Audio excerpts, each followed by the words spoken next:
In the first experiment, I learned how to connect different control system models using MATLAB's control system toolbox, and my main goal was to understand how linear time invariant or LTI systems can be combined to create bigger and more complex system.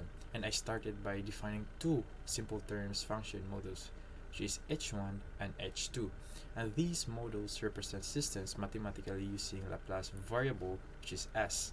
And instead of solving long differential equations, transfer function let me represent system behavior in a simpler and more organized way. And the next, I explored different types of systems connections. The first one I worked on was the series connection, and where the output of the first system becomes the input and the second system, like connecting two blocks in a straight line. Then I studied parallel connections, where both systems receive the same output and the outputs are added together. And these two types of connections help me understand how system can be combined depending on the design I want. And after that, I focused on feedback connections, which I found really important in control engineering.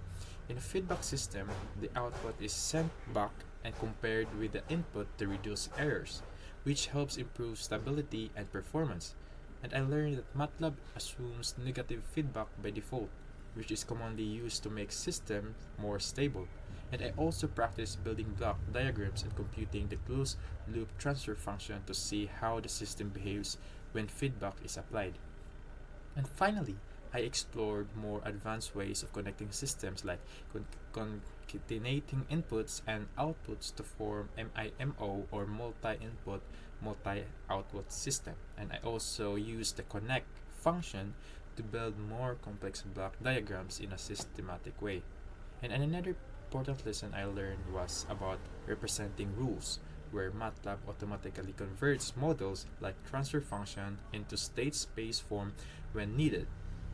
And overall, these experiments helped me understand how to model, connect, and analyze control system properly, which I know is very important for designing the real-world engineering system like robotics, automation, and any other fields.